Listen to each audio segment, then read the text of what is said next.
안녕하세요. 사연에 빠지다의 DJ 민영입니다.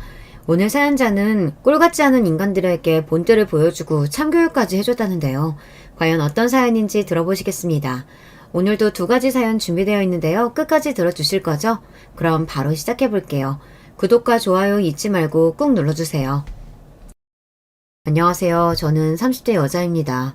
저는 결혼한 지 이제 2년 넘은 새내기 주부예요. 남편과는 직장에서 만났어요. 남편은 거래처 사람이었는데 일하다가 자주 보다 보니 어느새 정이 들었습니다. 그러다 보니 연애도 하고 결혼까지 하게 됐습니다. 연애할 때 보았던 남편은 저에게 항상 다정하고 주변 사람들 잘 챙기는 좋은 사람이었거든요. 특히나 남편은 후배들을 그렇게 잘 챙겼어요. 직장 생활 하다 보면 상사에게 아부하며 잘하는 사람들은 많이 봤어도 후배들까지 잘 챙기는 사람들은 흔치 않았는데 남편은 그런 흔하지 않은 사람 중 하나였습니다. 하나를 보면 열을 안다고 일도 잘해서 회사에서도 인정받고 아래 사람들에게도 잘하는 모습을 보니 저도 당연히 남편을 좋은 사람이라고 믿었어요. 그런데 제가 뭘 몰라도 너무 몰랐습니다. 사람을 겉으로 보이는 모습만 봐서는 안 되는 거였는데 제가 남편을 홀딱 믿어버렸어요. 막상 결혼하겠다고 약속을 하고 준비를 하다 보니 실상은 조금 다르더군요. 같이 직장 생활을 하면서 보낸 시간과 연애 시간을 합치면 6년이 넘어요. 그 시간 동안 제가 봐온 남편은 자기 관리도 확실하고 멀끔한 사람입니다.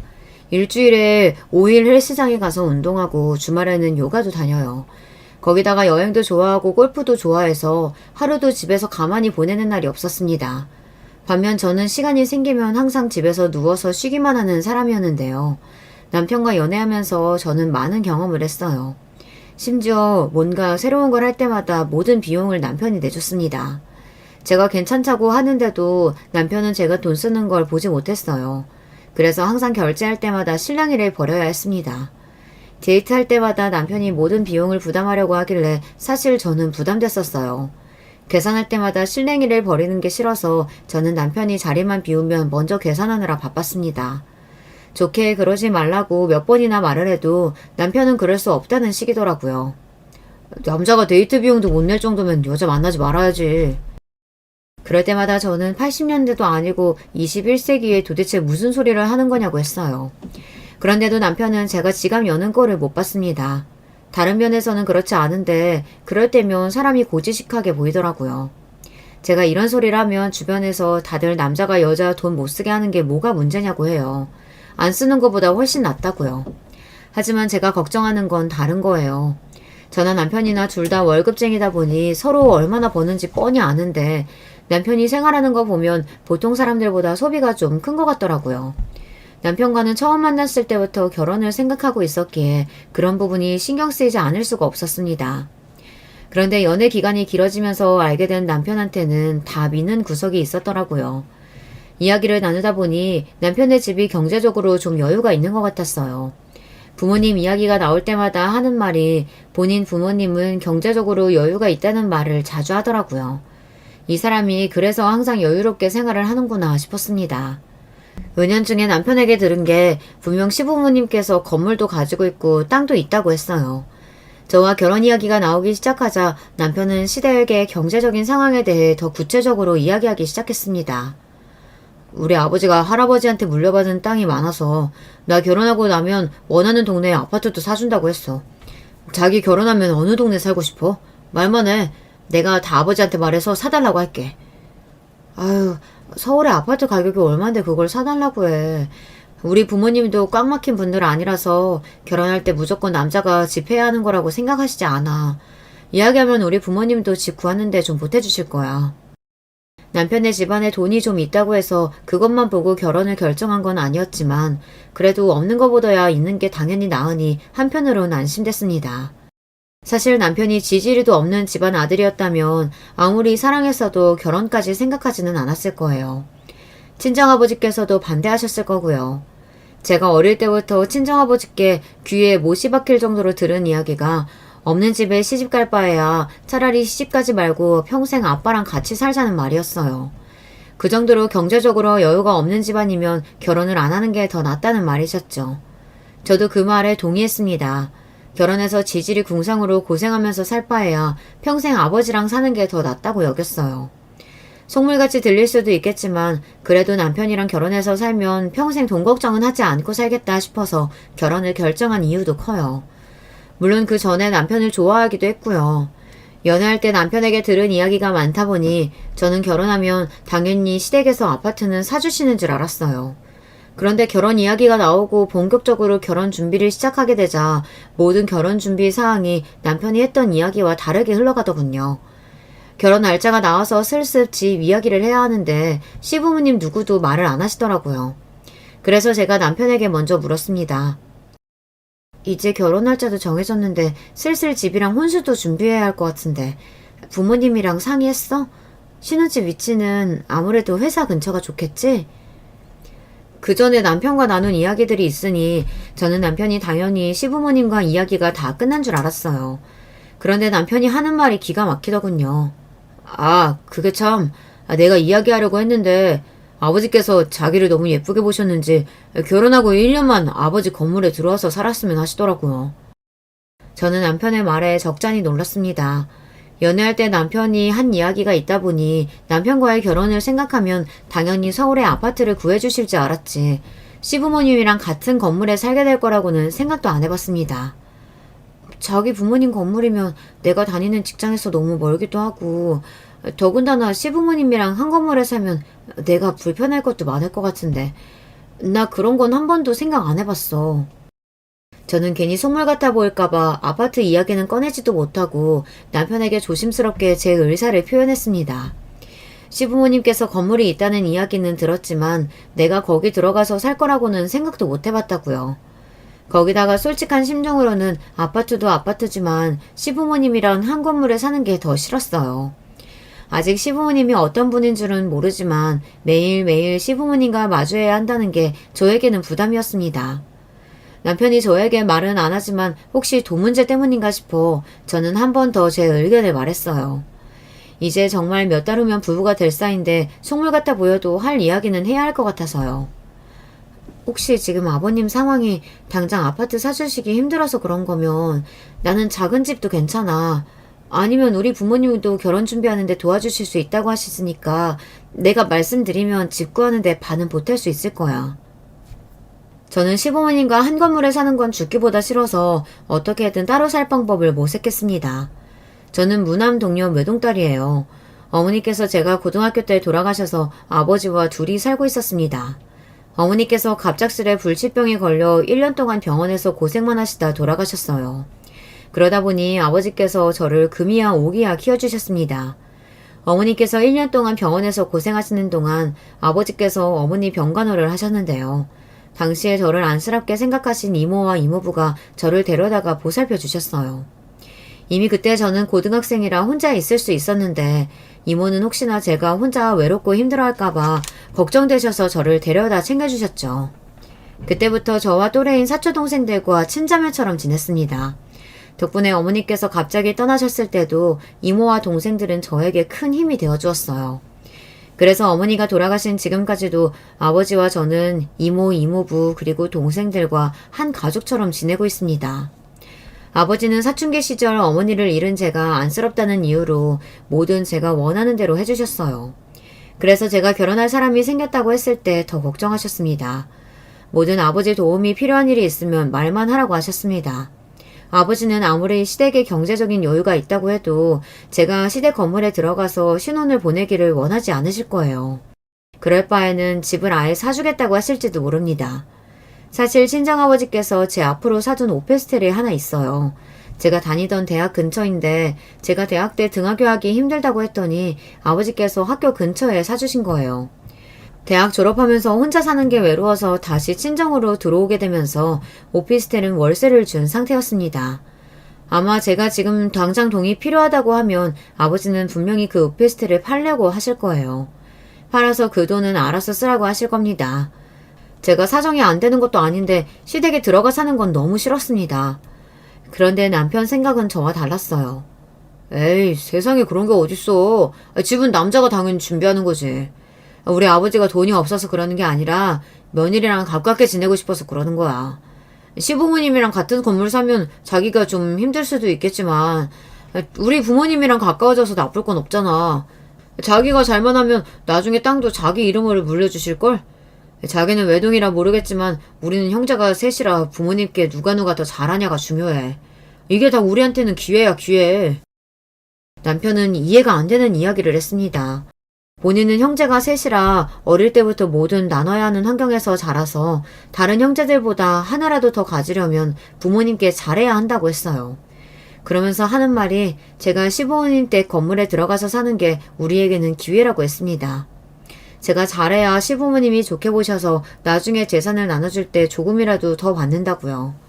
남편 말이 그나마 시아버지께서 저를 예쁘게 보셔서 1년이라도 건물에 들어와서 같이 살자고 하시는 거니 좀만 참고 살아보자네요. 저는 들으면 들을수록 남편 말이 이해가 안 됐지만 제가 말해봐야 뭐 하겠어요. 남편 생각이 이미 확고하니 제가 말을 더 해봐야 이미 소용없었죠. 지금 생각해보면 그때 도망쳤어야 했어요. 그때부터 제 고생분이 활짝 열렸거든요. 결혼 전에야 콩깍지가 꼈을 테니 무슨 소리를 해도 남편 말이 맞는다고 생각했어요. 그래서 남편 말대로 하기로 했습니다. 남편 말대로 시부모님께서 제가 예뻐서 같이 살고 싶으신 거라는데 좋은 방향으로 생각하기로 했어요. 시부모님이랑 한 집에 사는 것도 아니고 같은 건물에 사는 건데 그 정도로 불편해봐야 얼마나 불편할까 싶어서요. 그런데 아니더군요. 제가 잘못 생각해도 한참을 잘못 생각했습니다. 처음 시댁에 갔을 때도 사실 깜짝 놀랐어요. 남편이 말하기로는 시부모님 건물이 크다고 했어요. 그래서 저는 흔히들 말하는 상가 건물 정도 되는 줄 알았어요. 적어도 4층, 5층 건물은 되는 줄 알았죠. 그런데 막상 가서 보니 건물이 무지하게 오래되기도 했고 원룸, 고시촌 그 정도의 허름한 건물이나 다름없더라고요. 3층 건물이었는데 시부모님이 사시는 3층만 그나마 좀 크고 아랫방은 작은 방 하나에 거실 작게 하나 있더라고요. 빌라라고 하기도 민망한 원룸 정도였죠. 제가 대학 다닐 때 살던 오피스텔보다도 훨씬 작았습니다. 아무리 시부모님 건물이라도 그렇지 둘이 살기에도 작아도 너무 작았어요. 제가 생각한 신혼집과는 거리가 너무 멀다 보니 저도 모르게 남편에게 투정을 좀 부렸습니다. 아무리 1년만 산다고 해도 그렇지 집이 작아도 너무 작은 것 같아. 내 짐도 다 안 들어갈 것 같은데? 방도 내 옷방보다 작고 이럴 바엔 그냥 내 오피스텔 들어가서 사는 게 낫겠어. 사실 친정에 있는 제 집만 다 해도 방 2개는 필요해요. 제가 외동이다 보니 친정에서 방을 2개를 쓰고 있거든요. 시부모님 댁에서 신혼집으로 쓰라고 한 집의 안방이 제 옷방보다 작아요. 아무리 1년이라도 도대체 그런 집에서 어떻게 살라는 건지 이해가 안 됐습니다. 그런 와중에 남편은 태평한 소리만 해댔어요. 딱 1년만 사는 건데 뭘 그래. 우선 자기 집은 반만 가져오고 나머지는 처가에 두자. 나머지는 나중에 분가할 때 가지고 오면 되지. 우리 진짜 이 방법밖에 없는 거야? 그냥 우리 친정에 이야기해서 전세부터 시작하는 건 어때? 몇 년만 우리 둘이 모으면 금방 집 살 수 있을 거야. 자기가 우리 아버지 몰라서 그래. 아버지가 한번 뱉은 말 안 들으면 그때부터는 우리 집에서 얄짤 없어. 아무리 생각해봐도 저나 남편이나 둘 다 너무 불편할 것 같은데 남편은 자꾸만 생각도 안 해보고 무조건 그 집에서 살아야 하는 것처럼 말하니 서운해도 너무 서운하더군요. 저도 그 집에서 살겠다고 이미 말은 했지만 좁아터진 집을 볼 때마다 마음이 답답했어요. 그래서 어떻게든 확실히 하고 싶었습니다. 1년 후에 분가하는 건 확실하지? 그리고 분가할 때 아버님께서 집도 사주시는 거고. 집에 가보기 전까지는 그래도 시부모님 건물에 들어가 사는데 긍정적이었는데 막상 시부모님 건물에 직접 가보고 나니 마음이 편치 않았습니다. 물론 남편이 건물이라고만 했지 저에게 구체적으로 얼마짜리 건물이고 몇 층짜리인지 말한 건 아니었지만 분명 이런 낡아빠진 건물이라고는 안 했어요. 실상을 제 두 눈으로 보고 나니 앞으로 남편에게는 확실한 약속을 받아두지 않으면 안 될 것 같았습니다. 그럼 당연하지. 1년 있다가 나올 땐 내가 아버지한테 무조건 30평대 아파트 사달라고 할 거야. 자기는 걱정하지 마. 너무도 자신있게 말하길래 저는 남편 말만 철석같이 믿었습니다. 그래서 힘들어도 서울에 아파트 받아 나올 생각에 1년을 악착같이 버텼습니다. 그런데 그 1년이라는 시간이 느려도 너무 느렸어요. 저는 평생 상상해본 적도 없는 시집살이에 시달려야 했거든요. 저희 시댁 식구를 소개하자면 누구 하나 평범한 사람이 없어요.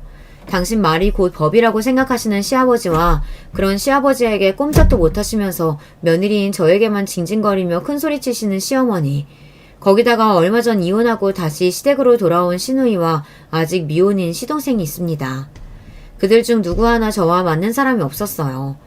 남편이 시아버지의 말이라면 절대 거역할 수가 없을 만한 게 시아버지 성격이 보통이 아니시더라고요.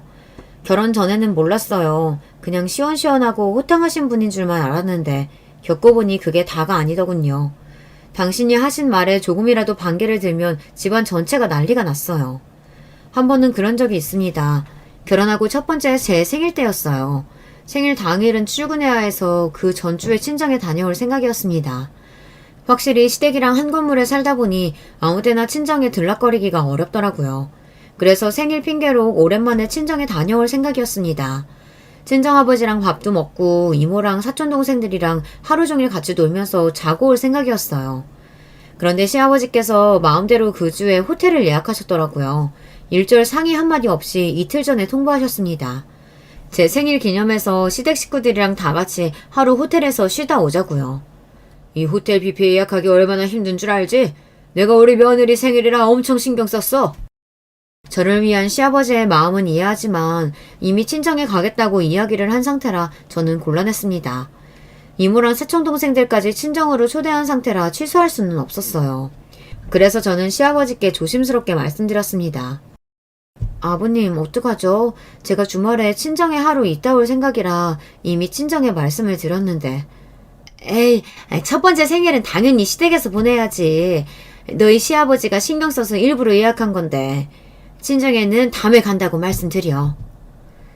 제 말에 시아버지의 얼굴이 차갑게 굳어버리자 금세 당황한 얼굴의 시어머니가 제게 다가와 친정에 말씀드리라고 하셨습니다.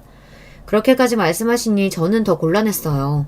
제가 형제가 없다 보니 사촌 동생들이랑 사이가 좋아요. 어릴 때부터 형제처럼 자랐으니까요. 결혼 전에는 일주일에 한 번은 꼭 보는 사이였는데 제가 결혼하고 나서는 몇 달 동안 못 봤고 그렇다 보니 저도 너무 보고 싶어서 어렵게 약속을 잡은 거였어요. 조카들도 오기로 해서 저는 호텔보다 친정에 더 가고 싶었습니다.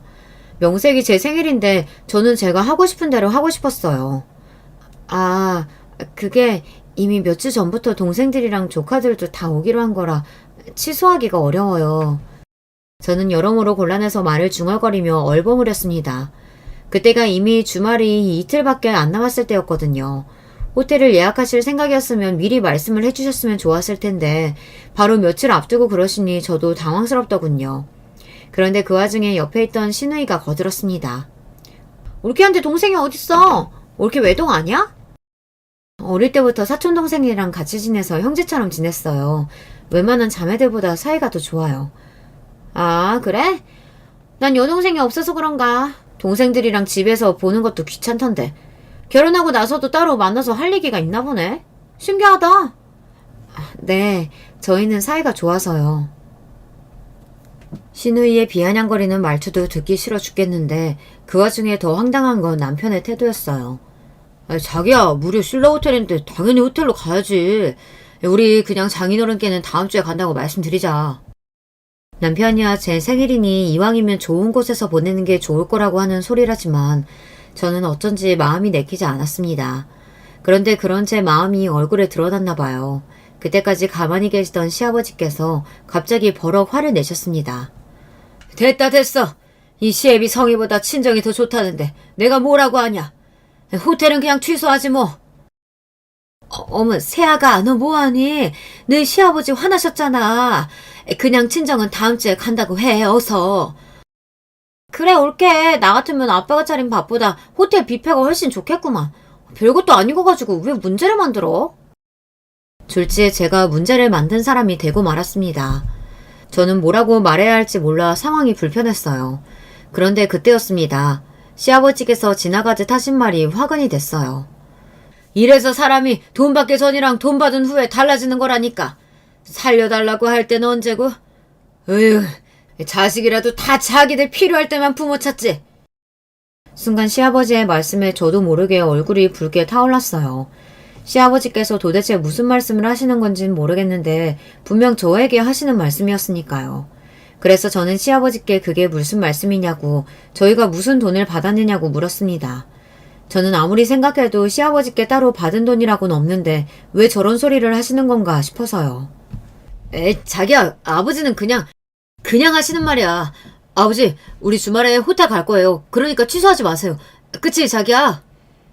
남편의 태도는 분명 어색하고 이상했습니다. 시아버지의 눈치를 슬슬 보며 저에게 뭔가 숨기는 게 있는 것 같았어요. 저는 이대로 그냥 넘어가면 안 될 것 같아 남편의 팔을 붙잡고 물었습니다. 이게 무슨 말이야? 설마 자기 나 모르게 아버님께 뭐 받은 거 있어? 그래서 아버님께서 저런 얘기 하시는 거야? 돈을 받았건 안 받았건 저는 모르겠습니다. 그런데 제가 왜 시아버지에게 저런 소리까지 들어야 하는 건지 분명히 알아야 할 것 같아서요. 대충 넘어가려는 남편을 붙잡았습니다. 남편은 제 말에 눈도 제대로 마주치지 못하고 자꾸만 말을 웅얼거렸습니다. 그때였어요. 제가 남편을 몰아붙이니 시아버지께서 대뜸 또 언성을 높였습니다. 몰라서 물어? 윤석이 이 자식이 새아기를 너 만나는 동안 카드빚을 얼마나 졌는지 신용불량자까지 되게 생겨서 내가 이번에 싹 다 갚아줬다. 내가 이미 지난 일이니 말은 안 하려고 했는데 너는 나이도 먹을 만큼 먹었다는 애가 도대체 어떻게 하고 다녔으면 남자 카드빚을 지게 해? 그러다 내 아들 신용불량자라도 됐으면 어쩔 뻔했냐? 어안이 벙벙하다라는 말이 이런 순간을 두고 하는 말이더군요. 저는 누군가 저 모르게 뒤에서 제 뒤통수를 세게 한 대 친 줄 알았어요. 그 정도로 어이가 없고 기가 막혔습니다. 알고 보니 남편이 저를 만나는 동안 저에게 썼던 데이트 비용이나 후배들에게 썼던 돈을 다 카드로 긁고 계속 돌려막기를 했었나 봐요. 해결이 안 될 것 같으면 미리 저에게 말을 하든지 아니면 가족들에게라도 부탁을 하든지 했어야 하는데 본인이 혼자 해결해 보려다가 결국은 카드 정지까지 먹고 빚만 잔뜩 떠안게 된 거죠. 그걸 결혼하기 직전에 시어머니께 이야기를 한 거예요. 좀 도와달라고요. 안 그러면 신용불량자가 되게 생겼다고요. 엄마, 나 어떡해. 아버지한테 이야기해서 나 좀 도와줘요. 나 이러다 신용불량자 되게 생겼어. 그러게 카드 좀 작작 쓰라니까. 버는 것도 변변치 않으면서 무턱대고 카드만 긁어내면 어떡해. 전에도 엄마가 해결해준 지 얼마나 됐다고 이래. 남편 씀씀이가 해픈 게 하루 이틀 일이 아닌가 보더군요. 저를 만나기 훨씬 전부터 계획 없이 돈을 쓰고 다녀서 시아버지 모르게 시어머니가 도와준 게 한두 번이 아니었나 보더라고요. 그런데 이번엔 빚이 커도 너무 커서 시어머니 선에서 해결이 안 되니 시아버지에게까지 시어머니가 이야기를 한 거죠. 그런데 문제는 카드값 이야기하면서 제 핑계를 댄 겁니다. 저를 만나면서 쓴 데이트 비용과 결혼 준비하면서 쓴 비용이 많아서 그랬다고요. 그랬으니 시아버지는 저도 남편과 똑같이 정신이 나간 애로 알고 계셨던 것 같아요. 월급쟁이라는 놈들이 돈을 어떻게 썼으면 카드 3장이 다 막혀? 너 제정신이야? 이제 조금 있으면 장가 간다는 놈이 이렇게 살면 어떡해? 한심하다. 정말 한심해. 내가 그렇게라도 돈 쓰고 했으니까 장가도 가는 거지. 요즘 세상에 그 정도 돈도 안 쓰고 어떻게 여자랑 결혼을 해요. 그러니까 네 말은 카드값이 7천이 넘던데 그걸 다 새아기한테 썼다는 거냐? 너나 새아기나 도대체 생각이 있는 거냐 없는 거냐? 너희 둘 다 아주 고생이라는 걸 모르고 살아서 철딱선이라고는 없구만. 안 되겠다. 너희 결혼이고 뭐고 정신 차릴 때까지 우리 빌라에 들어와서 살아. 들어와서 착실히 돈 모으는 거 보여주면 그때 내가 분가시켜주마. 남편은 저에게 표정 하나 안 바뀌고 거짓말을 했어요. 저에게는 시아버지가 제가 예뻐서 1년 집에 데리고 살고 싶다고 했다고 해놓고 진실은 그렇지 않았습니다. 본인이 저질러 놓은 카드값을 감당 못해 시아버지께서 다 갚아주시면서 조건을 거신 거더라고요. 그러니까 결국 저도 모르는 사이에 졸지에 저도 남편과 공범이 되어 있었던 거죠. 자그마치 카드값 7천만 원을 제가 남편과 다 같이 쓴 줄 아시는 거죠. 그래서 내가 신혼집도 안 해주고 이 집에 들어와 살라고 한 거지. 이제 좀 정신 차리고 사는 것 같길래 선물로 호텔 예약도 했더니만 곧 죽어도 친정 가겠다고 하는데 내가 뭐하러 말리냐? 너희는 그냥 너희 하고 싶은 대로 하고 살아라. 저는 억울해도 너무 억울했습니다. 데이트할 때 남편이 밥 좀 사주고 주말 요가 한 달 결제해준 적은 있지만 그 이상 비싼 물건을 선물로 받거나 한 적은 없어요. 도대체 이 인간이 카드값으로 어떻게 7천이나 썼나 생각해봤더니 머릿속에 떠오르는 게 있기는 하더군요. 항상 후배들을 만날 때마다 본인이 모든 걸 다 해줬어요. 술값, 밥값은 물론이고 후배가 이사한다고 하면 가전제품이고 가구를 사주는 것도 몇 번이나 봤어요. 남편이 다니는 헬스장이나 골프장에 갈 때도 항상 남편이 결제했습니다. 연애할 때부터 보면 그 정도가 심하다고 생각하긴 했었는데 카드값을 본인이 감당도 못 해나가면서 내놓은 줄은 꿈에도 몰랐어요. 아버님, 그 카드값 제가 쓴 거 아니에요. 윤석 씨 워낙 손이 커서 주변 사람들한테 퍼주느라 그런 거예요. 저도 지금까지 이 정도일 줄은 생각도 못하고 있었는데 앞으로는 제가 잘 얘기해서 고칠 수 있게 할게요. 진심이었습니다. 지금까지 남편이 아무 생각 없이 그러고 다니는 걸 진작 알았으면 저도 가만히 있지는 않았을 거예요. 지금이라도 남편의 진짜 모습을 알았으니 단단히 고쳐줘야겠다고 생각했습니다. 그거야 앞으로 지켜보면 알겠지. 에휴, 자식놈들이라고 하나도 마음에 드는 놈들이 없어. 시아버지는 그대로 문을 쾅 닫고 방에 들어가 버리셨습니다. 저는 이 모든 상황이 다 남편 때문인 것 같아 화가 나서 씩씩거리고 있는데 시어머니께서는 오히려 저를 쏘아보셨어요. 새아가, 너는 속이 시원하니? 네 남편 시아버지 앞에서 기 잔뜩 죽여놓으니까 속이 시원하냐고? 아니 아니라는 애가 지 남편 잘못도 감싸줄 줄 몰라 무슨. 너희 시아버지 심기는 네가 건드려놨으니까 네가 알아서 해결해.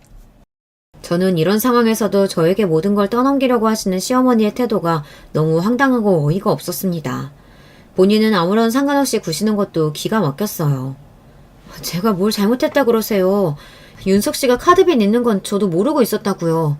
그 와중에 어머니는 알고 계셨다는 거잖아요. 새아기, 너 되게 웃긴다. 그깟 카드값이 뭐가 됐으라고 그래? 그리고 그것도 너더러 갚으라고 했니? 너희 시아버지가 다 갚았잖아. 고마운 줄도 모르고 애가 양심이 없어.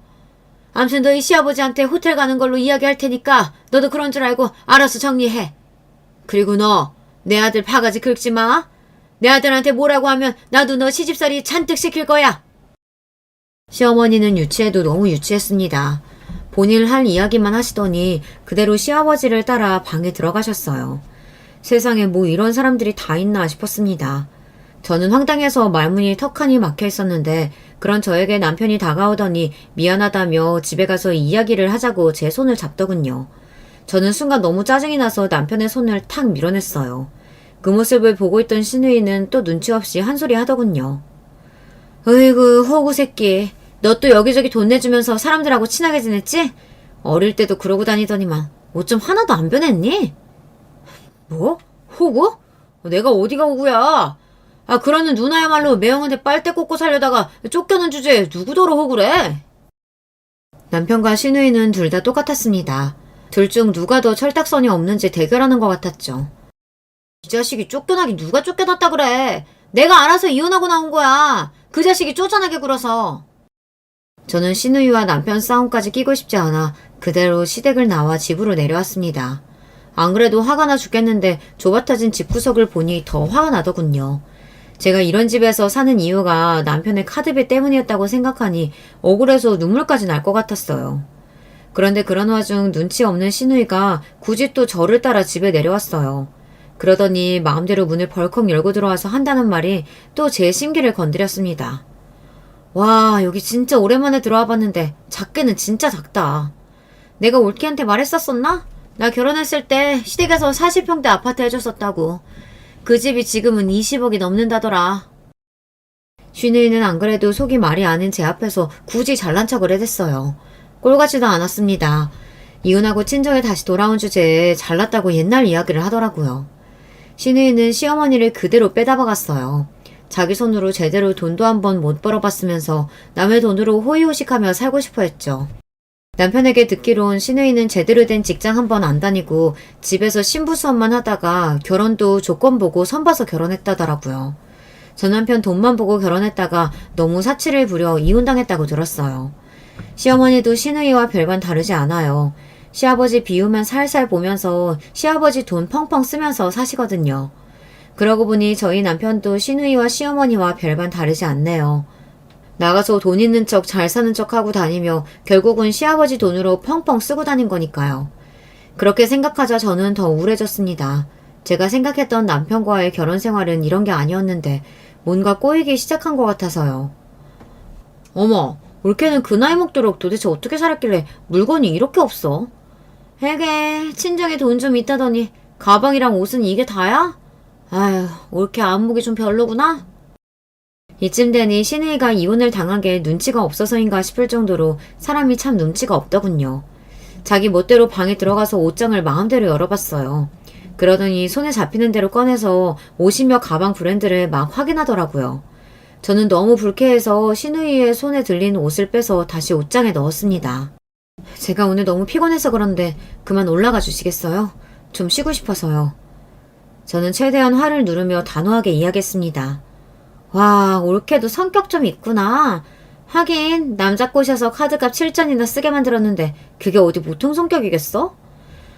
암튼 우리 아빠 마음 돌려놓으려면 올케도 몇 달 고생 좀 해야 할 거야. 나 이혼하고 왔을 때 절대 안 받아준다고 해서 내가 반년을 아버지한테 빌었거든.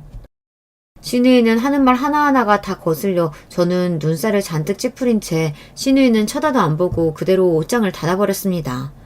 그러자 신우이는 뭐가 그렇게 재미있는지 실실 웃으면서 나가더군요. 그리고 가는 순간까지도 재수가 없었어요. 주말엔 올케 덕분에 호텔 뷔페 먹겠네. 고마워. 얄미워 죽는 줄 알았습니다. 정말이지 그날은 시댁 식구들 때문에 미쳐버릴 것 같았어요. 너무 짜증이 나서 마음 같아서는 친정에 가버리고 싶었습니다. 하지만 이미 밤이 깊었어요. 이 시간에 아버지나 이모에게 연락했다간 다들 저를 걱정하시느라 한숨도 못 주무실 게 뻔해요. 다음날 전화해서 이번 주에 못 가고 다음 주에 가겠다고 이야기할 생각에 저는 마음이 무거웠습니다. 사실 결혼해서 시댁 건물에 들어가 산다고 했을 때 아버지께서 속상해 하셨어요. 그럴 거면 아버지께서 집을 구해줄 테니 거기서 살라고도 했습니다. 하지만 남편이 말한 대로 시아버지께서 저를 예쁘게 보셔서 1년만 같이 살기를 원하신다고 이야기했습니다. 친정아버지도 본인이 시아버지 입장이면 그럴 수 있겠다고 너그럽게 이해해 주셨어요. 내 자식이 예쁘고 마음에 들어서 그러신다는데 이해해야지. 시부모님이랑 한 건물 살면 우리 딸이 힘들고 피곤한 일도 있겠지만 그럴 땐 언제든 아빠한테 와. 언제든지 아빠가 도와줄게. 저는 그날 밤 힘든 마음을 아버지를 생각하며 애써 위로하며 잠들었습니다. 남편은 저한테 잔소리를 들을까봐 무서워서인지 아니면 시아버지 눈치가 보여서인지 그날 저녁 시댁에서 자고 출근한다는 메시지 한 통을 덜렁 보내놨더라고요. 그날 밤 저는 결혼한 거에 대해 처음으로 후회가 됐습니다. 그래도 어쩌겠어요. 결혼이라는 게 후회한다고 해서 그 전으로 되돌린다는 건 쉬운 일이 아니더라고요. 저도 평범한 부부처럼 남편과 매일 지지고 볶으며 살았습니다. 그 전엔 몰랐는데 남편이 한번 밉다고 생각이 들고 나니 별거 아닌 일에도 화가 나고 짜증이 나고 그러더라고요. 어떨 땐 이렇게 우리가 평생 부부로 살 수 있을까 싶기도 하고요.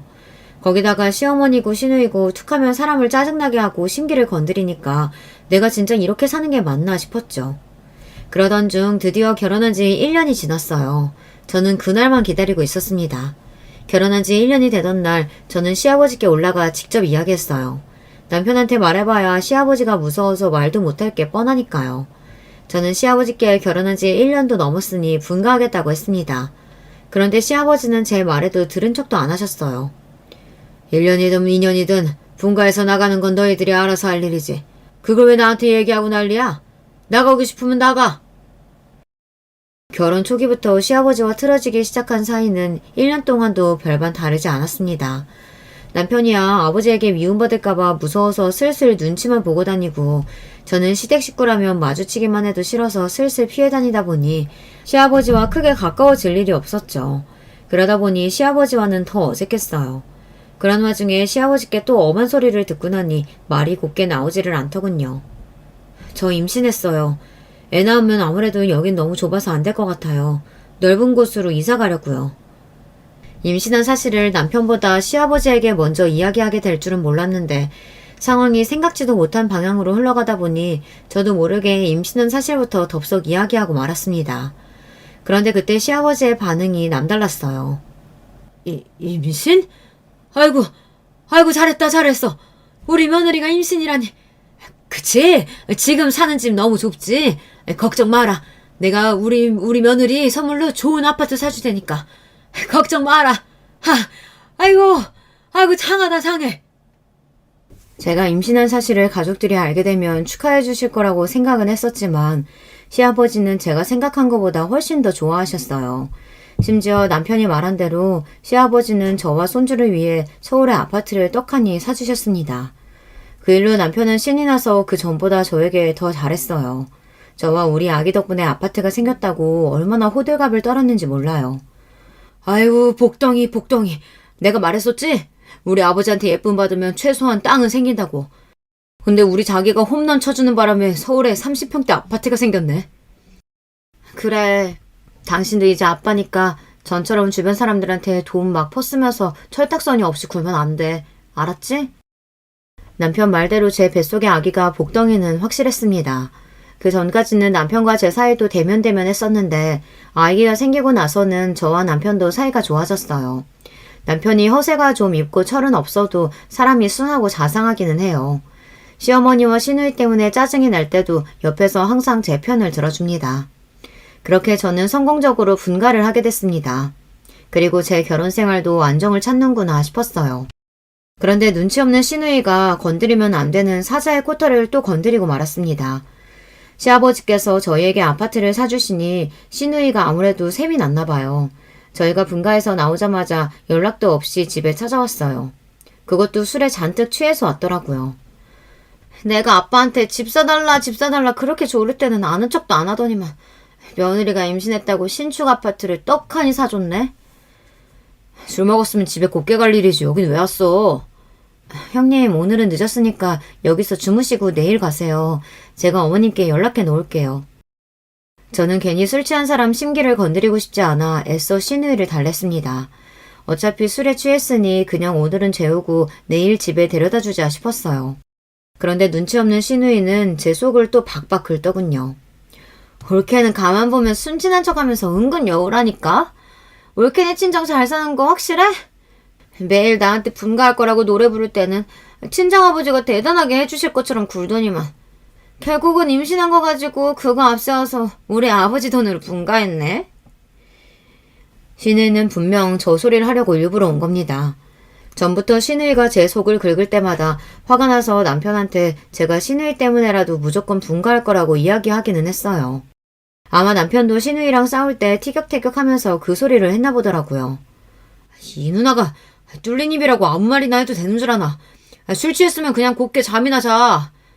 자기야, 피곤한데 먼저 들어가. 내가 누나 재우고 들어갈게. 남편이 제 눈치를 보며 시누이를 방으로 데려가지 않았으면 또 저와 시누이는 한판 했을 거예요. 시누이는 참 유치한 게 저는 남편이랑 이야기할 때마다 꼭 저희 친정을 들먹여요. 남편이 시누이에게 저희 친정아버지가 서울 외곽에 살아도 사업도 크게 하시고 차도 외제차라고 몇 번을 자랑했는데 그럴 때마다 시누이가 무시했거든요. 이은서, 네가 하는 말은 10 중에 5은 뻥이잖아. 내가 그 말을 믿을 것 같아? 아무리 시골 사람들이라도 집에 돈 있으면 다 겉으로 티가 나는 법인데 올케는 영 그런 태가 안 나는데. 우리 장인어른때 경기도지 시골 아니야. 누나는 무식해서 경기도가 어디 붙어있는 줄도 모르지? 시누이가 하는 말도 10 중에 반은 헛소리라는 걸 저도 잘 알다 보니 그럴 때마다 대꾸도 안 했습니다. 이미 한 건물에서 1년을 살면서 시누이가 얼마나 개념이 없는지 정도는 충분히 알고 있었으니까요. 특히나 술만 먹으면 제가 있든 남편이 있든 할 말 못할 말 더 구분하지 못하고 아무 말이나 하기에 저는 시누이 말에 일절 대꾸도 안 했습니다. 그러던 어느 날이었어요. 결혼생활 내내 골마있던 문제가 결국은 터지고 말았습니다. 그날은 우리 집 집들이였습니다. 원래는 시댁 식구 따로 친정 식구 따로 집들이를 할 생각이었는데 시아버지께서 이제 곧 아이도 태어나니 다 같이 모여 축하하자고 친정 식구들까지 초대하라고 하셨습니다. 그래서 친정아버지랑 이모랑 동생들까지 모두 다 불렀어요. 사실 시댁 식구들이랑 친정 식구들이 다 같이 모인다는 게 내키진 않았지만 시아버지께서 직접 말씀하시니 거절할 수가 없었죠. 시아버지는 심지어 집으로 출장 뷔페까지 불러주셨어요. 이렇게 좋은 집까지 애들한테 선물해 주시고 사돈 정말 멋지십니다. 우리 며느리가 금쪽 같은 손주 낳아준다는데 이깟집이 됐습니까? 며느라, 첫째 낳고 둘째도 낳아주면 내가 그때는 우리 사돈차보다 좋은 차로 차 뽑아주마. 아이고 사돈, 손이 정말 크십니다. 우리 딸 너무 좋겠다. 아버지 같으면 곧바로 둘째 낳겠어. 정말이죠 아버지? 여보, 우리 둘째는 선택이 아니라 무조건 필수로 낳아야겠는데? 걱정했던 것보다 집들이 분위기가 좋아서 다행이다 싶었던 와중 역시나 제가 즐거운 꼴을 그냥 지켜볼 리 없던 신우이가 괜히 또 끼어들어서 분위기를 망쳤습니다. 근데 올케는 볼 때마다 느끼는 거지만 참 사람이 안목이 없어. 전세도 아니고 본인 자가인데 인테리어를 이렇게밖에 못하는 거야? 하긴 이런 건 원래 어릴 때부터 배워야 느는 건데 누구한테 배우지를 못하고 컸으니 영 센스가 없는 거겠지. 신우이는 가만 보면 눈치만 없는 게 아니라 생각도 아예 없는 것 같아요. 시댁 식구들만 있는 자리도 아니고 친정 식구들까지 있는데 선을 지킬 줄을 모르더라고요. 누나, 오빤 궁금하다 그랬었지? 이리 와, 내가 오빤 구경시켜줄게. 제 미간이 구겨지자 눈치를 보던 남편이 벌떡 일어나 신우이를 데리고 옷방으로 들어갔습니다. 아이고, 제 딸이 워낙 솔직한 성격이라 저렇게 말을 가려서 할 줄을 몰라요. 저래도 나쁜 애는 아니니까 너무 미워하지 마세요. 시어머니는 꼴에 자기 딸이라고 편을 들었지만 친정 식구들 얼굴은 좋지 않았습니다. 솔직하긴 저게 무슨 솔직한 거야. 애가 모자라서 저러는 거지. 죄송합니다, 사도. 제 딸이지만 애가 철이 없어도 너무 없어요. 이혼까지 하고 와서 저렇게 정신을 못 차리니 이 기회에 아예 쫓아내버릴까 싶습니다. 시아버지께서 바로 사과하시기는 했지만 아버지 얼굴은 여전히 좋지 않았습니다. 저는 너무 속상했어요. 아버지랑 이모 앞에서는 누구보다 행복한 모습을 보여주고 싶었는데 결국은 신우이가 또 사고를 쳤으니까요. 집들이가 끝나고 모두가 돌아가고 난 뒤 저는 무거운 몸을 간신히 일으켜 집안 정리를 했습니다. 시아버지께서 부른 뷔페 업체에서 청소까지 다 하긴 했지만 그래도 제가 해야 할 것들이 있었어요. 그런데 이상한 점이 하나 있었습니다. 없어진 물건이 하나 있었어요. 옷방에 있던 제 가방이 없어졌습니다. 명품이긴 하지만 비싼 물건은 아니에요. 하지만 저희 친정어머니의 유일한 유품입니다. 어머니께서 돌아가시기 직전까지 가지고 계시다가 저에게 주라고 아버지에게 남기고 간 가방이에요. 아무리 생각해도 제 가방을 가지고 갈 사람은 딱 한 사람밖에 없었어요. 바로 신우이입니다. 항상 저에게 안목이 있네 없네 뭐라고 하면서도 저희 집에 올 때마다 제 물건을 탐내고는 했어요. 전에 같은 건물에 살 때에는 말도 안 하고 제 옷이나 신발을 가지고 간 게 한두 번이 아니었습니다. 저는 다음날 바로 시댁에 갔어요. 오전 11시가 넘었는데도 신우이는 자고 있었어요. 방을 둘러보니 역시나 제 가방이 거기 있었습니다. 저는 너무 화가 나서 신우이가 덮은 이불을 뺏었어요. 그러자 놀란 신우이가 짜증을 내면서 일어났습니다. 이 가방이 무슨 가방인 줄 알고 가져간 거예요? 그거 우리 엄마 유품이라고요. 도대체 도둑도 아니고 왜 남의 물건을 허락도 안 받고 가지고 가요? 저는 지금까지 억눌러왔던 화가 폭발했습니다. 소리를 버럭버럭 질렀어요. 그러자 천연덕스러운 얼굴로 일어난 신우이가 말도 안 되는 소리를 짓거렸습니다. 꼴에 웬일로 괜찮은 명품백이 있나 했더니 역시나 올케가 산 건 아니구나? 이 정도 명품백은 나 같은 명품인 사람이 들어야지. 올케한테는 영 안 어울려. 이거 그냥 놔줘. 저는 그 순간까지도 간신히 붙잡고 있던 이성의 끈이 빠지지 끊어지고 말았습니다. 명품? 당신 인성이 명품이라고? 좋아. 네가 얼마나 명품인지 내가 아버님께 그대로 말씀드려야겠다. 형님이고 나발이고 더는 봐줄 수가 없었습니다. 얌전해 있는 사자의 코털을 자꾸만 건드리니 저로서는 봐줄 이유가 없었어요. 저는 그대로 거실로 나가 시아버지가 쉬고 계신 방을 노크했습니다. 그리고 시아버지 방에 들어가 제가 아는 사실을 그대로 말씀드렸어요. 아버님, 제가 이런 이야기를 들어야 하나 말아야 하나 고민했는데요. 아무래도 안 되겠네요. 사실은 형님 아직 이혼 안 끝났어요. 아직도 소송 중인 거 아버님도 아세요? 뭐야? 이혼 소송이라니. 그게 무슨 소리야? 합의 이혼했다더니만 그런 게 아니었어? 올케가 뭘 한다고 그래? 내가 무슨 소송을 한다고 그래? 웃기네 정말. 제가 모를 줄 알았어요? 형님이 술 취할 때마다 저한테 다 말했잖아요. 바람 피우다가 걸려서 소송 중이라고. 이러다 이혼 위자료에 전남편 소송비까지 다 물게 생겼다고 울고불고 했었잖아요. 뭐야? 이 미친년이 이제 하다하다 바람? 네가 돌았구나 돌았어. 아버지, 제가 몇 살인데 그래요? 설마 때리려고요? 그러지 마세요. 그랬습니다. 신우이는 전혀 기억 못했지만 술에 취해서 우리 집에 올 때마다 같은 소리를 했어요. 신기한 게 남편이 있을 때는 말을 안 했었는데 저만 있으면 전 남편 이야기를 쉽게 하더라고요. 아버지께서 이 사실을 알면 아마 자기 머리털을 다 뽑아버리고 집에서도 쫓아날 거라고 비밀이라고 해서 저 나름대로 그 비밀을 2년째 지키고 있었습니다. 그런데 이제는 아니었어요. 제 재수없는 시누이의 비밀을 제가 뭐하러 숨겨주겠어요. 그날 이후 시아버지의 눈밖에 든 시누이는 집에서 쫓겨났습니다. 다른 건 몰라도 남편 두고 바람 피우는 딸녀는 절대 당신의 딸로 인정할 수 없다고 호적에서도 파버릴 거라고 하셨어요. 재판 결과가 나와서 위자료를 내게 되더라도 시누이 본인더러 알아서 하라고 엄포를 놓으셨습니다. 그리고 시아버지는 시누이를 대신해서 저에게 사과하셨어요. 당신이 자식을 잘못 키워서 저에게까지 피해를 줬다고요. 제가 형님을 용서하기 전까지 절대 시누이를 안 보겠다고까지 하셨어요. 남편 말로는 시누이가 일자리를 구했다고 하더라고요. 그것 또한 얄미웠습니다. 지금까지 시아버지한테 빌붙어서 아무것도 안 하고 먹고 살더니만 이제야 똥줄이 탔나 보더라고요. 그리고 종종 저에게도 시누이의 연락이 옵니다. 그때 일은 미안했다고 이야기하지만 저는 진심이라고 생각하지 않아요. 저는 아직 용서해줄 마음이 생기지 않아 연락도 받지 않고 있습니다. 지난 2년 동안 제 속을 들들 볶던 시누이 얼굴을 안 보고 사니 저도 너무 속이 시원하고 살만하더라고요. 그동안 저는 아이도 무사히 출산하고 육아에 빠져 있습니다. 조금 있으면 아이 100일이에요.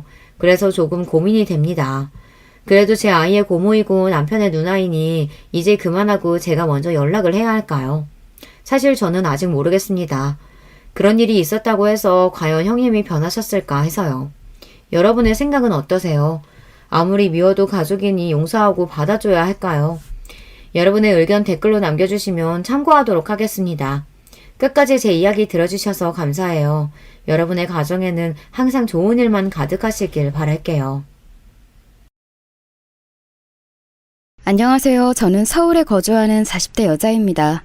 얼마 전에 날씨 좋을 때 제 인생에서 큰 사건이 발생했어요. 오늘 제보할 사연도 바로 그때 일어난 일이랍니다.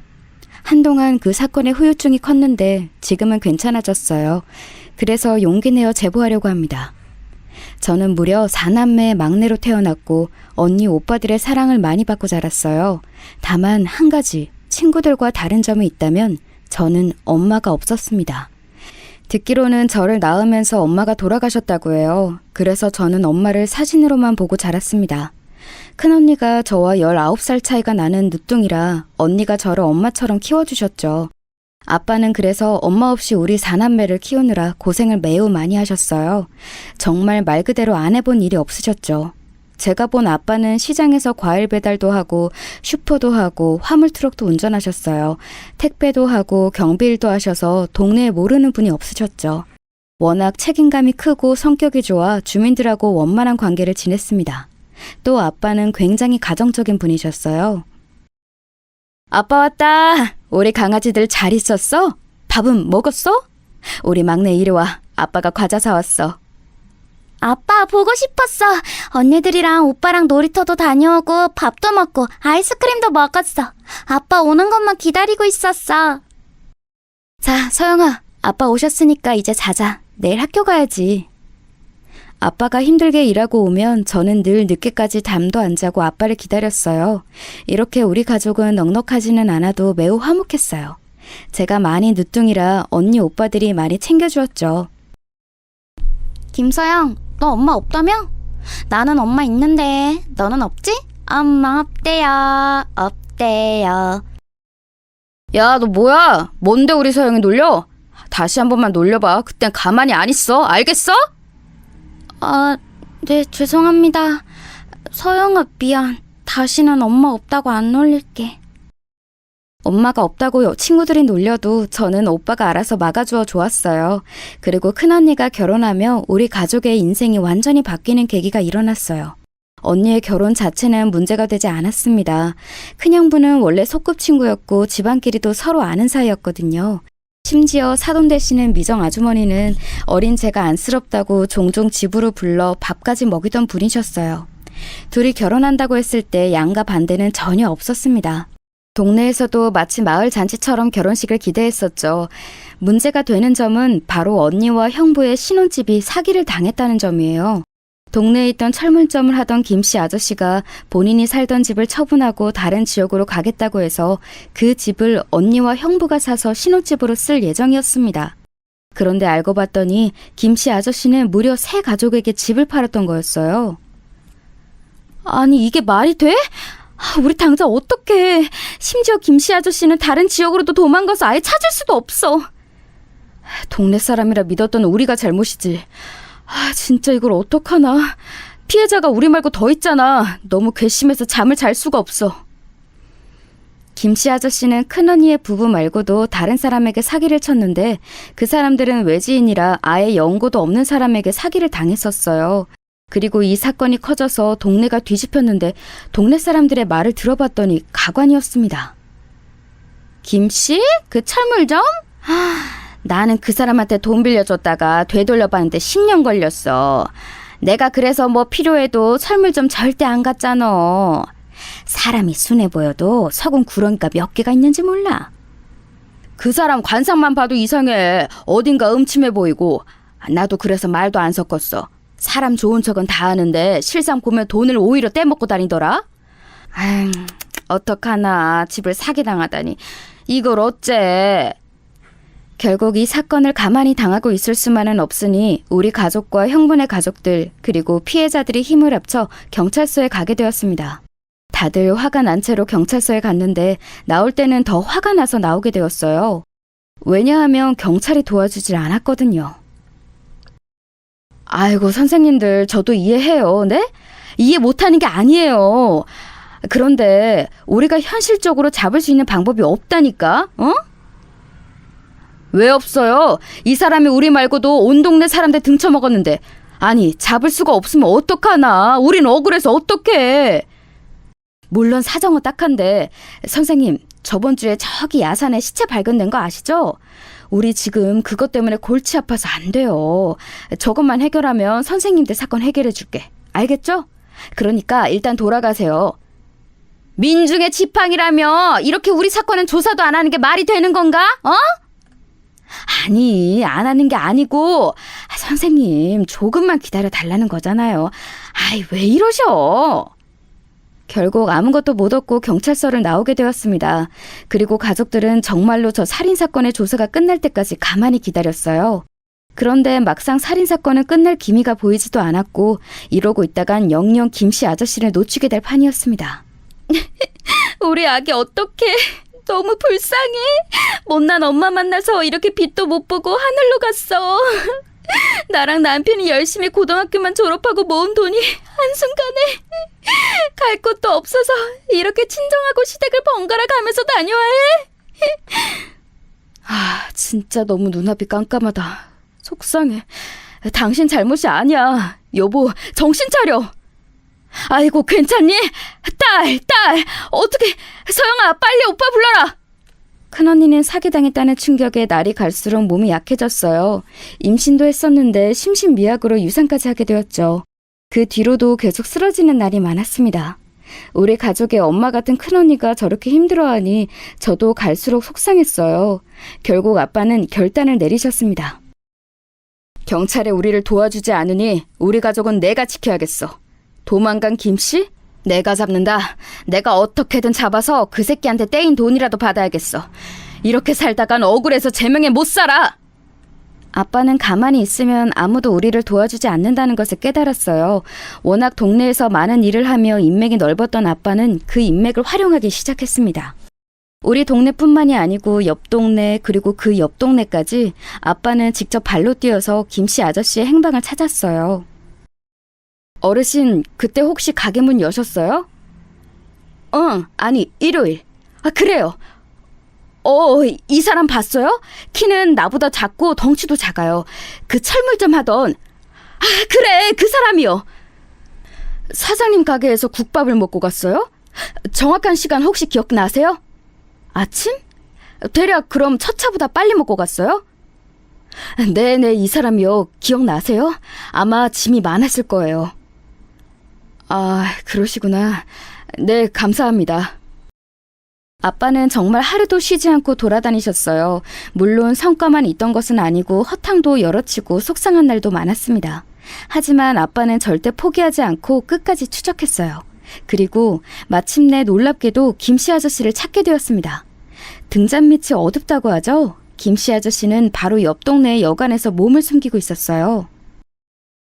아이고, 선생님 수고하셨어요. 우리가 잡아야 하는데. 어쨌든 이놈은 우리가 처리할 테니까 이제 쉬세요.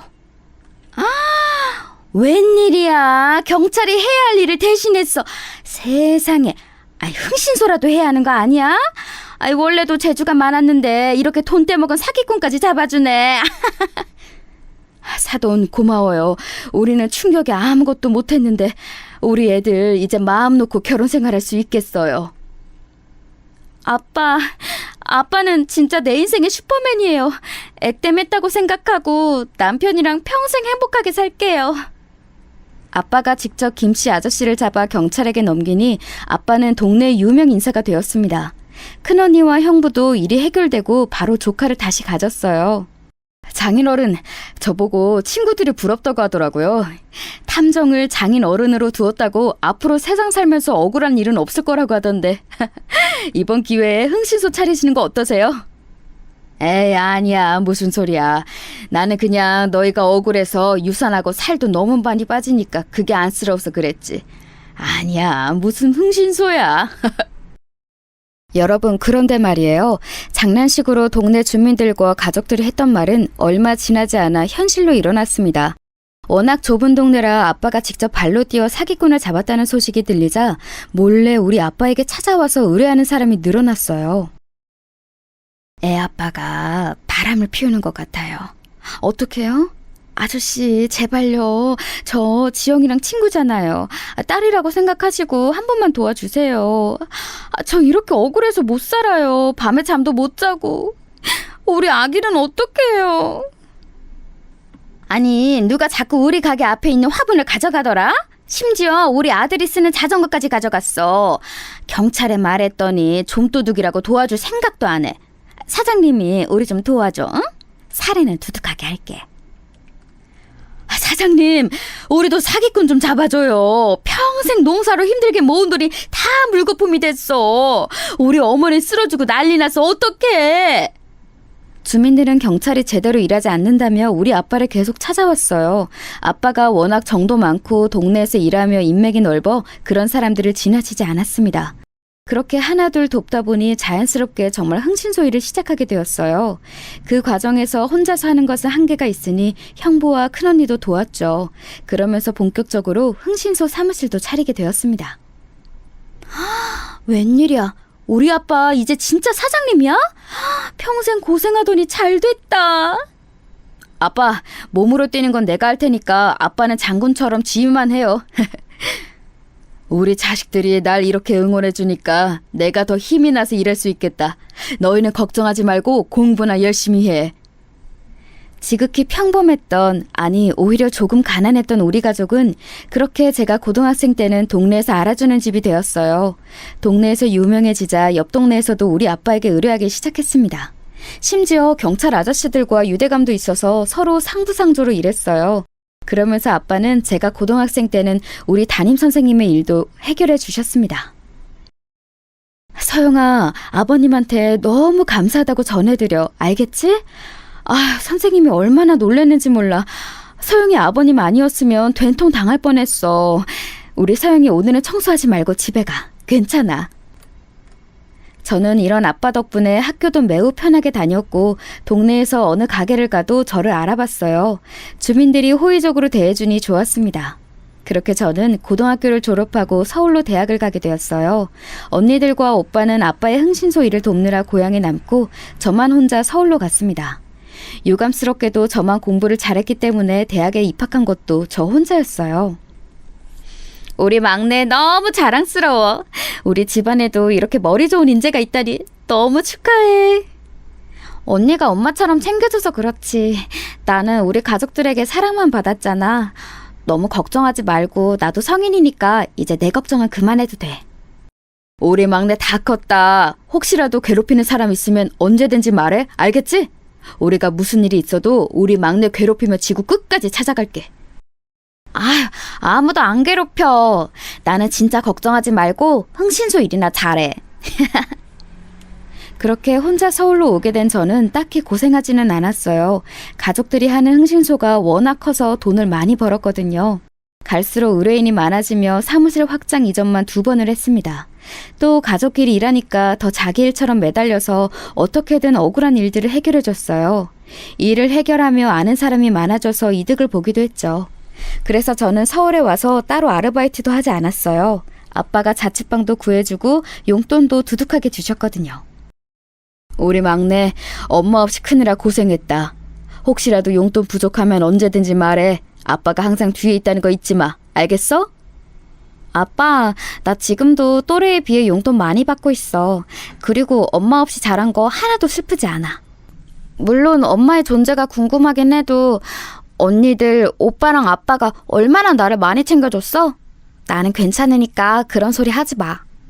내 새끼 다 컸네. 우리 막내가 특히 하늘로 간 엄마를 많이 닮았어. 너를 보면 아내가 자꾸 생각나. 아빠는 예전부터 그 말하더라. 내가 그렇게 엄마를 닮았어? 어쩐지 나를 제일 예뻐하더라. 실제로 제가 엄마 사진을 봐도 저랑 많이 닮았더라고요. 덕분에 온 가족의 내리사랑을 받은 저는 대학 시절을 큰 걱정 없이 보낼 수 있었습니다. 그러면서 대학 동아리에서 어떤 남자를 한 명 알게 되었어요. 큰 키에 잘생긴 얼굴과 다정한 성격인 성민 오빠에게 저는 첫눈에 반하게 되었습니다. 오빠는 처음에는 저에게 관심이 전혀 없었어요. 하지만 끈질기게 제가 몇 번이고 쫓아다닌 끝에 결국 오빠는 저를 받아주었습니다. 오빠와 연애하며 저는 행복한 일만 있을 줄 알았어요. 그런데 그것도 역시나 제 오산이었습니다. 오빠는 제 생각보다 훨씬 잘 사는 집이었어요. 강남 한복판에 있는 고급 주택에서 살고 있었죠. 그것까진 좋았는데 문제는 오빠의 엄마였습니다. 네가 서영이니? 우리 아들 여자친구라길래 궁금했어. 외모는 나쁘지 않지만 우리 아들이 훨씬 잘생겼네. 듣기로 네가 우리 아들이 잘생겨서 따라다녔다며?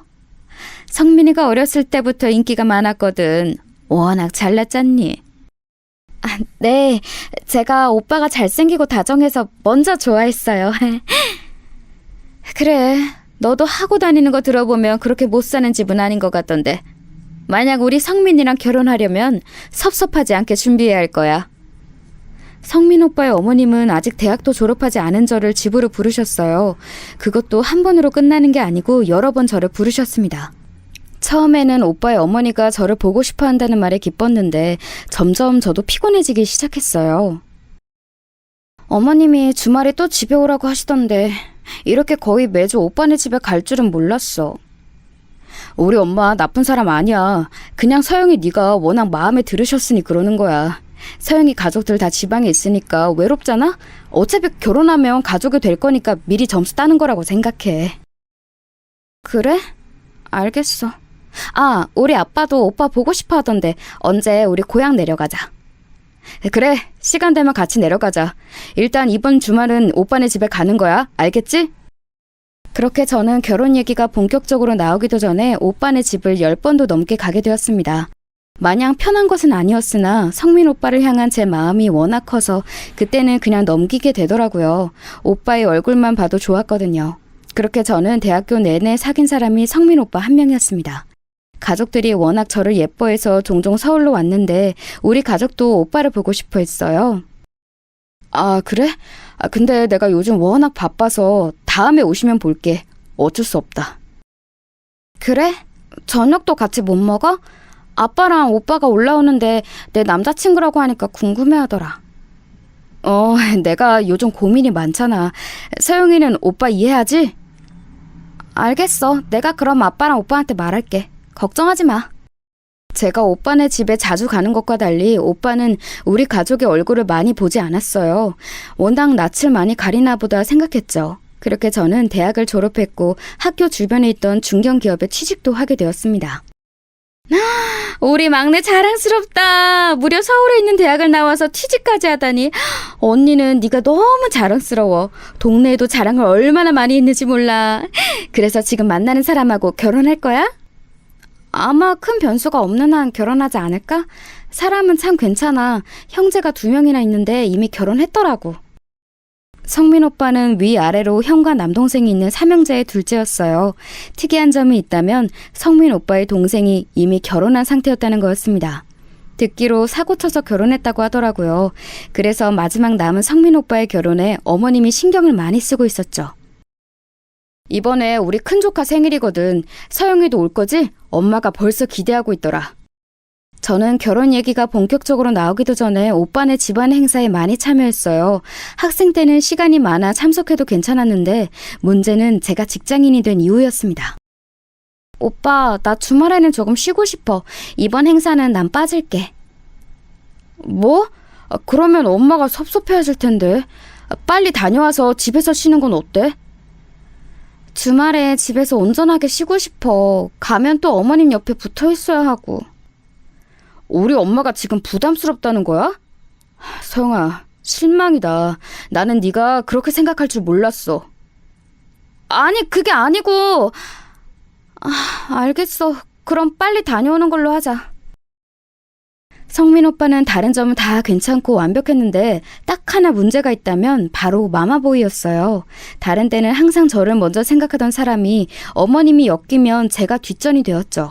조금 서운하기도 했지만 제가 워낙 그때는 오빠를 많이 사랑해서 참고 넘겼습니다. 그런데 문제는 어머니였어요. 서영이, 너 내가 부담스럽다고 했다며? 나는 네가 뒤에서 그럴 줄은 몰랐다. 불만이 있으면 앞에서 말하지 그랬니? 네? 아니에요. 부담스럽다는 게 아니고 저도 이제 직장인이라 집에서 쉬고 싶다는 말이었어요. 오해가 있었던 것 같아요. 죄송해요. 이런 상황이 반복되자 저는 오빠와의 결혼에 대해 다시 생각하게 되었어요. 그런데 제가 이렇게 마음이 바뀌는 것을 눈치챘는지 오빠는 그 뒤로 또 엄청나게 잘해주더라고요. 출퇴근길에 차를 끌고 저를 데리러 오고 만약 제가 야근하며 밖에서 저녁을 사주고 기분이 안 좋으면 옆에서 제 얘기를 다 들어주었어요. 지극정성으로 다정하게 대하는 오빠를 보니 저도 마음이 풀리기 시작했죠. 무엇보다 제가 가족들이 다 고향에 있으니 오빠에게 더 의지하게 되었습니다. 직장 생활을 하며 힘들었던 부분을 오빠는 다 이해해 주었거든요. 서영아, 정식으로 프로포즈 할게. 우리 결혼하자. 내가 평생 고생하지 않게 해줄게. 우리 잘 살아보자. 그리고 마침내 저는 오빠에게 결혼하자는 말을 듣게 되었습니다. 오빠네 집은 워낙 제가 자주 갔으니 괜찮았고 우리 집은 막내가 결혼한다니 큰 관심을 보였어요. 우리 막내가 드디어 결혼이라니. 우리가 그래도 명색의 흥신소 집안인데 미리 좀 뒤 좀 봐볼까? 오빠, 안 돼. 나 말 나온 김에 말할게. 절대 시댁이나 우리 남편 뒷조사하지 마. 알겠지? 나 진짜 듣기도 싫고 알고 싶지도 않아. 그래도 우리 막내 이상한 집에 시집가면 안 되는데 언니가 노파심에 걱정되어서 그래. 아니야, 진짜 알아보지 마. 내가 기분 나빠서 그래. 알겠지? 가족들은 당장이라도 남편을 포함해서 시댁 식구들의 뒷조사를 할 기세였어요. 하지만 저는 왠지 듣고 싶지 않더라고요. 그래서 아예 대놓고 그런 짓을 하지 말라고 말했죠. 워낙 결혼 전부터 시댁에 자주 갔던 저는 결혼 준비가 수월할 줄 알았습니다. 예비 시어머니와 한두 번 대화를 한 게 아니었으니까요. 그런데 본격적으로 결혼 준비를 하며 얼마나 힘들었는지 몰라요. 시어머니는 예전에도 그랬지만 아들 자랑이 매우 심하셨어요. 우리 성민이가 어릴 때부터 인기가 많았어. 그런데 공부까지 잘하니까 얼마나 완벽하니? 내가 동네에서 우리 아들 덕분에 기가 살았잖아. 서영이, 너는 시골 출신이란 모르겠지만 이 동네가 얼마나 치열한지 알아? 그래도 우리 아들이 워낙 잘나서 다행이었지. 거짓말하지 않고 저는 시어머니 아들 자랑을 3시간이나 들었던 적도 있어요. 시아버지가 될 분은 아주 과묵하고 말이 없던 분이셨어요. 제가 집에 갈 때마다 없으셨는데 어쩌다 마주쳐도 말없이 저를 응시할 뿐이셨습니다. 결혼 준비하며 남편의 형과 동생을 만나기도 했어요. 재주씨가 워낙 똑똑하고 야무지니까 큰 문제는 없을 것 같아요. 우리 이제 자주 얼굴도 보고 서로 집에도 놀러가고 그렇게 합시다. 네, 저도 잘 부탁드려요. 부족하지만 제가 많이 노력할게요. 드디어 우리 삼형제가 다 결혼하네요. 우리 엄마 외로워서 어떡해? 형제들은 다행히 무난하게 넘어갔는데 시어머니가 문제였죠. 상견례가 잡히고 본격적으로 양가 어른들이 만나기 전에 시어머니는 또 저를 부르셨어요. 그래서 서영이네 집안은 무슨 사업을 하는 거야? 내가 생각해보니 사업한다는 것만 알고 무슨 사업인지 자세히 알지를 못했네. 아, 가족들이 다 흥신소 사업을 하세요. 지방에 사무실 두고 일하시는데. 뭐? 지금 뭐라고 했어? 흥신소? 흥신소? 아니, 나 그런 거 텔레비전에서만 봤어. 세상에, 흥신소? 아, 네. 고향에서 하시는데 언니들하고 오빠도 같이 하고 있어요. 아, 너무 웃기다. 나는 또 얼마나 대단한 집안인가 생각했는데 흥신소? 아이고, 내가 사돈으로 흥신소 집안을 만나게 될 줄이야. 아우, 너무 웃기다. 시어머니의 반응에 저는 시어머니를 만나고 처음으로 정색하게 되었어요. 아무리 그동안 저를 힘들게 했어도 저는 어른이니까 꾹 참았거든요. 그런데 우리 가족을 비우는 모습에 너무 기분이 나빴습니다.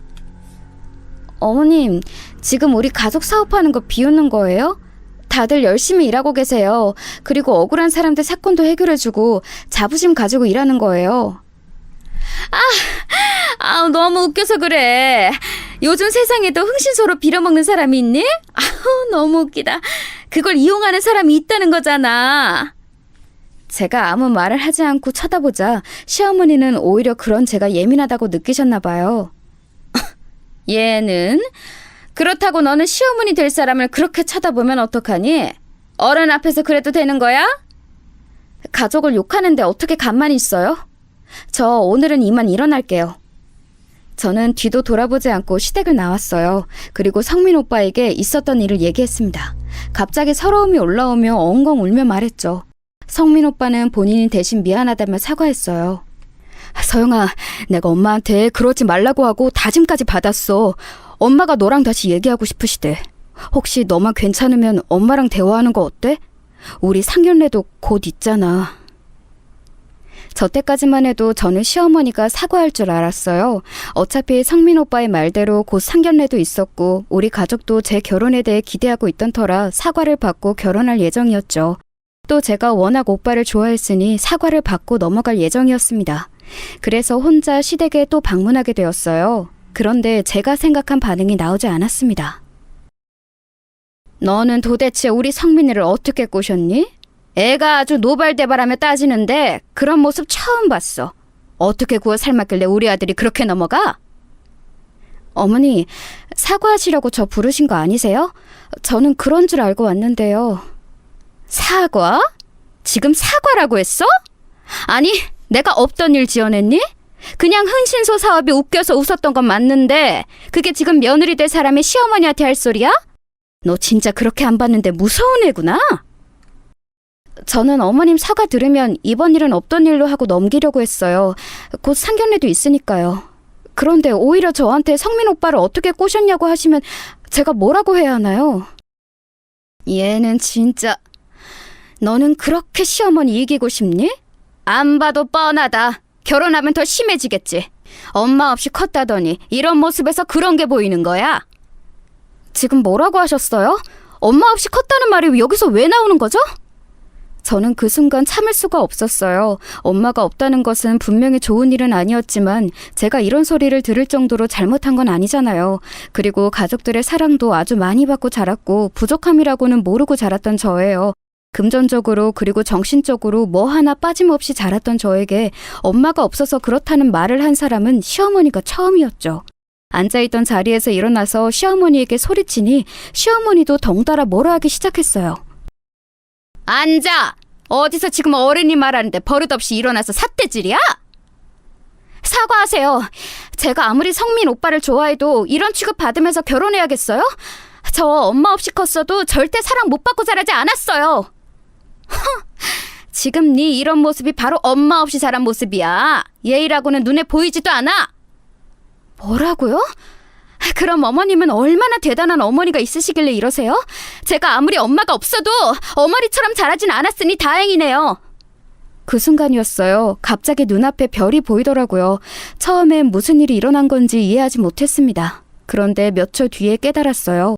바로 시어머니가 제 뺨을 때린 거였어요. 소파에 넘어진 저는 순간 서러움이 확 몰려왔습니다. 남에게 폭언을 들은 것도 처음인데 뺨을 맞은 것도 처음이었죠. 제가 이런 취급을 당하려고 우리 가족이 그렇게 애지중지 키운 건 아니잖아요? 너무 속상한 마음에 무슨 정신으로 시댁에서 나왔는지 기억도 나지 않습니다. 그냥 나와서 엉엉 울며 고향으로 바로 내려갔던 것 같아요. 우리 막내 무슨 일이야? 갑자기 말도 없이 왜 온 거야? 어? 무슨 일 있었어? 언니, 오빠, 아빠, 나 너무 속상해. 나 결혼 안 할래. 그동안 가족들이 걱정할까봐 말도 못했어. 나 이런 집안에 시집 못 가. 무슨 일이야? 막내야, 말해봐. 누가 우리 막내 이렇게 울게 했어? 누구야? 당장 말해. 가족들을 보자 버스에서 겨우 진정했던 울음이 다시 터지게 되었어요. 흥신소 사무실에서 주저앉아 엉엉 울자 가족들은 하던 일을 멈추고 다 제 곁으로 왔습니다. 겨우 진정하고 어렵게 말을 꺼냈습니다. 예비 시모, 시어머니가 내 뺨을 때렸어. 나한테 엄마 없이 컸다고 예의 없대. 내가 이런 말을 들을 정도로 잘못한 것도 아니야. 나 이런 집에 시집 못 가. 내가 아무리 성민 오빠를 좋아해도 이건 아니야. 내가 이런 취급을 받아야 해? 뭐라고? 지금 내가 무슨 소리를 들은 거야? 우리 막내 뺨을 때려? 감히? 그 집안 도대체 뭐하는 집안이야? 아니, 이런 빌어먹은 집안이 다 있어? 감히 우리 처제를 때려? 뭐? 엄마가 없어? 아니, 나 이거 절대 못 넘어가. 막내야, 앞장서. 언니 지금 당장 찾아가야겠어. 감히 우리 예쁜 막내를 때려? 내가 가서 죽사발을 내야겠다. 가족들의 반응을 보자 제 기분은 조금 나아졌어요. 그 순간 가만히 제 옆에 앉아 손을 잡고 있던 아빠가 말하셨어요. 흥신소 일하면서 다른 사람 억울한 것들 도와줬는데 막상 우리 막내 억울한 거 못 들어줄 수는 없지. 지금부터 의뢰 받지 마. 무조건 저 집안 박살낸다. 아빠의 말을 선두로 가족들은 힘을 합쳤어요. 그리고 성민 오빠가 그날 밤 저를 찾아왔습니다. 오빠를 만나러 가기 전 큰언니가 저에게 말했어요. 막내야, 일단 화해하고 상견례 자리를 어떻게든 만들어. 나머지는 우리가 알아서 할게. 알겠지? 지금 조금만 알아봤는데도 저 집안 문제 장난 아니야. 내가 어떻게든 망하게 할 거야. 언니 말 들어? 실제로 성민 오빠는 제 얼굴을 보자마자 무릎 꿇고 빌기 시작했습니다. 서영아, 엄마한테 말 들었어. 내가 대신 사과할게. 우리 엄마가 내가 형제 중에 제일 마지막으로 결혼하니까 괜히 아쉬워서 그러시는 거야. 착한 네가 이해해주면 안 될까? 내가 대신 평생 갚을게. 너무 미안해. 마음 같아서는 저는 저 사과를 절대 받지 않으려고 했어요. 하지만 큰언니가 했던 말이 떠올랐습니다. 그래서 겉으로는 괜찮은 척하며 성민 오빠의 사과를 받아주었어요. 그리고 며칠 뒤 상견례 날이 다가왔습니다. 그때까지도 시어머니는 저에게 따로 연락하지 않았어요. 형식상 사과할 법도 한데 절대 하지 않았죠. 그리고 제가 가족들에게 시댁에 관해 물어봐도 다들 말해주지 않았습니다. 그저 저보고 아무 걱정하지 말고 있으라고 했죠. 안녕하세요. 처음 뵙겠습니다. 저는 서영이 아빠 되는 사람입니다. 반갑습니다. 네, 반가워요. 저는 성민이 엄마고 이쪽은 성민이 아빠요. 그리고 그 옆은 우리 자랑스러운 첫째 아들과 아내. 그리고 이쪽은 우리 막내 아들과 며느리예요. 워낙 대가족이라 걱정했는데 사돈도 대가족이라 다행이네요. 시어머니는 우리 가족을 처음 보는 자리에서 상당히 가식적으로 대하더라고요. 저에게 눈길도 주지 않는 모습을 보고 속으로 사람은 역시 변하지 않는다고 생각했죠. 우리 가족들을 돌아봤더니 가족들은 무슨 전쟁터에 나가는 장군 같은 표정을 하고 있었어요. 전날부터 그렇게 가족 회의를 하더니 도대체 무슨 말을 할지 저도 모르고 있었습니다. 시간이 조금 지나자 시어머니는 역시나 아들 자랑을 마구하기 시작했어요. 우리 아들이 그렇게 공부를 잘하고 잘생겨서 인기가 많아요. 지금도 저한테 얼마나 선자리가 많이 들어오는지 몰라요. 서영이는 진짜 복 받았죠. 우리 아들 같은 사람 찾기 힘들 텐데. 엄마, 그만해요. 그런 말 하지 않기로 했잖아요. 우리 서영이도 예쁘고 똑똑해서 인기 많아요. 어릴 때부터 동네에서 신부감으로 눈독 들인 사람이 얼마나 많은데요. 확실히 가족들이 있으니까 그렇게 든든할 수가 없었어요. 특히 큰언니가 성격이 매우 세거든요. 어디 가서 당하고 사는 사람이 아니라 시어머니에게 웃으면서 할 말 다 하는 모습을 보니 얼마나 든든했는지 모릅니다. 만약 거기서 시어머니가 조용히 했으면 오늘 제보할 대박 사건이 일어나지 않았을지도 몰라요. 하지만 시어머니는 역시나 사람이 변하지 않더라고요. 우리 성민이가 워낙 귀한 자식이라. 물론 서영이도 예쁨을 많이 받았겠지만 우리 집안이 워낙 다들 잘나서 그래요. 다들 잘나서 그렇게 바람을 피우고 다니나? 그 순간 작은 언니가 조용하게 내뱉은 한마디에 분위기가 순식간에 싸해지기 시작했습니다. 우리 가족들은 올게 왔다는 표정을 지었어요. 시댁 쪽은 이게 무슨 소리인가 싶은 표정이었죠. 말로만 들었지 이 정도일 줄은 몰랐는데 진짜 그동안 우리 막내가 어떤 취급을 당했을지 생각하니까 피가 거꾸로 솟네. 지금 뭐라 하셨어요? 저기요, 형씨. 그쪽 바람 피우는 거 당신 안 해도 알아요? 당신 지금 회사에서 어린 여직원하고 불륜이잖아. 저번 주에 강릉 다녀온 거 출장 아니고 여행이잖아. 뭐라고요? 지금 뭐라고 하셨어요? 그게 사실이에요? 아니, 이게... 그럼 제가 없는 일 지어낼까 봐요? 여기 사진이요. 그쪽 남편 바람 피우는 거 상습이에요. 아기도 있는 양반이 무슨 그렇게 어린 여자를 좋아해? 뒷조사하면서 깜짝 놀랐네. 이게 지금 무슨 뭐하는 짓이야? 장난해? 아니 여보, 내 말 들어봐. 아니야, 오해야. 무슨 오해? 지금 이 사진에 있는 이 사람 당신 맞잖아. 당신 불륜이야? 나는 집에서 종일 아이 보고 육아하느라 지쳤는데 그런 나를 두고 바람? 미쳤어? 순식간에 아주버님의 불륜 소식이 들통났어요. 오빠는 자연스럽게 가방에서 아주버님의 불륜 사진을 수십 장이나 꺼내서 형님에게 보여줬습니다. 형님은 울며 아주버님을 때리기 시작했죠. 순식간에 자리는 쑥대밭이 되었습니다. 이게 무슨 짓입니까? 상견례 자리에서 이래도 되는 건가요? 너무하세요! 저기요, 당신도 떳떳하지 못하잖아. 당신 도박쟁이더라? 뭘 그렇게 불법 도박을 하고 다녀요? 증거가 너무 많아서 고마웠어요. 틈만 나면 도박하러 가던데 아내분은 알고 계셨어요? 뭐요? 도박이요? 결혼 전에 그렇게 불법 도박을 해서 제가 절대 안 한다는 각서까지 쓰고 결혼했는데 도박이요? 당신 진짜야? 증거가 넘쳐요. 사진은 여기 있고 혹시 더 필요하면 말하세요. 진짜 너무 많아서 못 들고 왔으니까 영상 필요하시면 말하세요. 그리고 또 말하자면 도박도 하고 룸살롱도 그렇게 가던데 알고 계셨나요? 룸살롱이요? 그건 또 무슨 소리예요?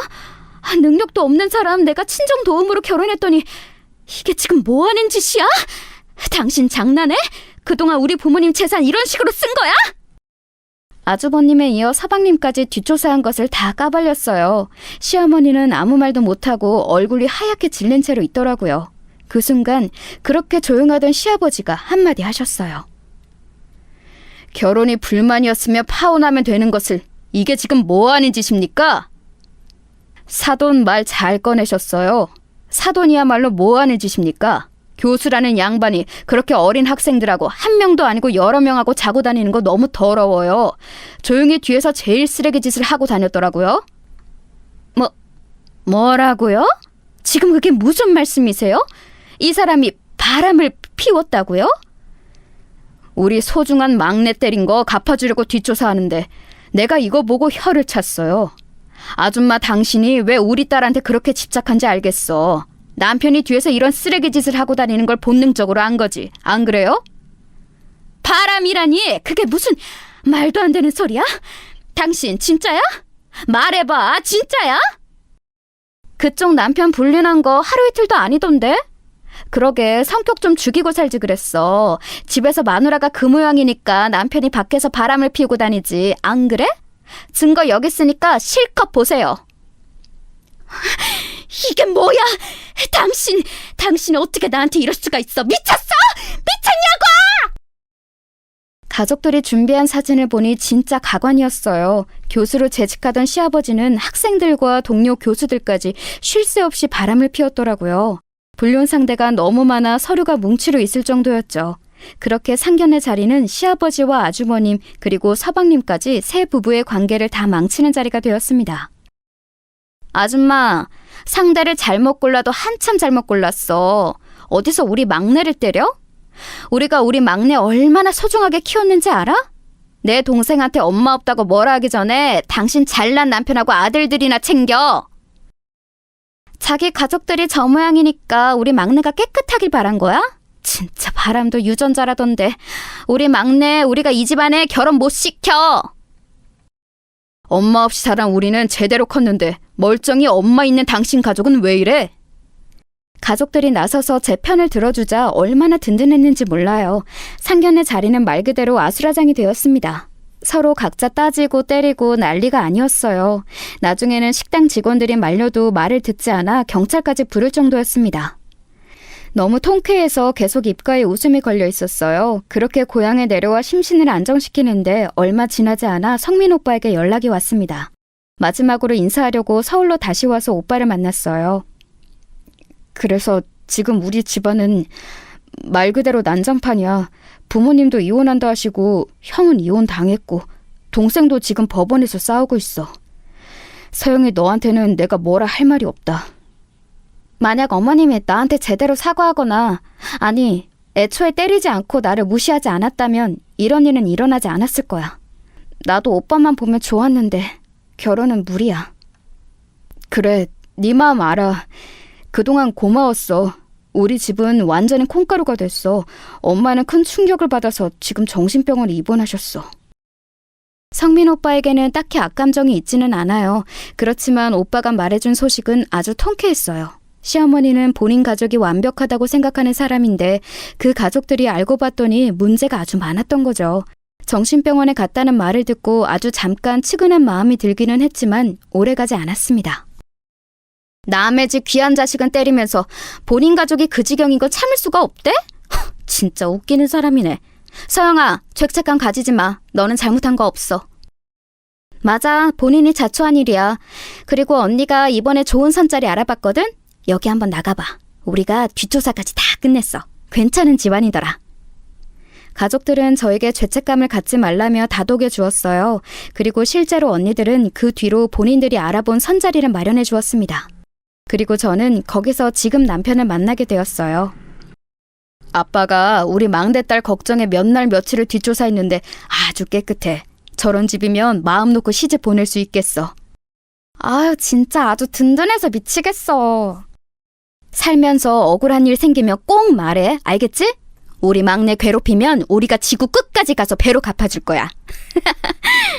언니의 말대로 저는 그 뒤로도 살면서 억울한 일이 생기면 경찰이 아니고 친정에 말하고 있어요. 그리고 지금 남편은 가족들이 알아본 것처럼 아주 성실하고 괜찮은 사람이랍니다. 성민 오빠처럼 부자는 아니어도 평범한 집안이지만 가족끼리 화목하고 다정해서 저는 현재 너무 행복해요.